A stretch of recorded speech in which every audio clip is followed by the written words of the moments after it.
I hope we will take extra care in looking for the proper partners, no? Kung saan ho tayo magtatayo ng mga planta in the future. I know, Director, you're very cognizant of that na kailangan yung partner at the minimum yung LGU talagang willing sila and handa dito po sa pagtahak ng daan na to, no?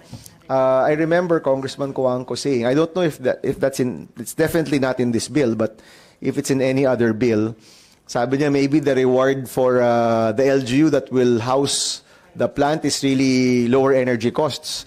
Is that possible, Director Aquino? Mr. Chair, part of the Pioneer nuclear power project issuance is a provision that the DOE is actively studying some introduction of the benefits to host communities under the Energy Regulations 1-94. And potentially lower electricity rates to a certain extent may be extended to the host communities, whether it's on the actual nuclear power plant or even on the waste disposal, Mr. Chair. Lower or even free for X years? No? Maybe, Mr. Chair, with your permission, we'll take that into consideration. But it will be capped, Mr. Chair. Kasi syempre, like for Lifeline, that's something that we also want to balance, Mr. Chair. And is that in any law, or that can be a regulation of DOE? It can be issued, Mr. Chair, by the Department of Energy. So that's within your powers naman, no? Correct, Kasi Mr. right Chair. now, lahat ng planta nagbebenta yan sa merkado.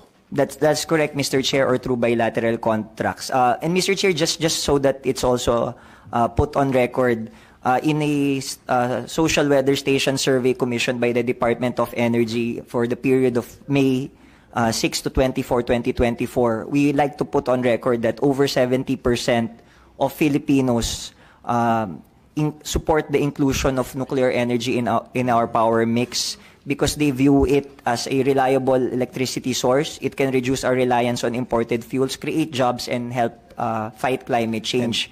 There's also 76% of Filipinos expressing desire to learn more about nuclear energy. Not that this is the official position of the Department of Energy, but in the survey we did also ask the possible rehabilitation of the Bataan nuclear power plant. 66% of respondents are in favor. Well, I think and people are in favor because it will provide cheaper electricity. I think that's primary. Ay, hindi mo nabanggit pero palagay ko yun yung pinakauna sa mga pamilyang Pilipino na meron tayong source ng mas murang kuryente. And then just, Mr. Chair, with your permission, just one more item from the survey is that 45% also support completely new build for the power plant. Completely new? New construction, Mr. Chair, of a new power plant. Yeah.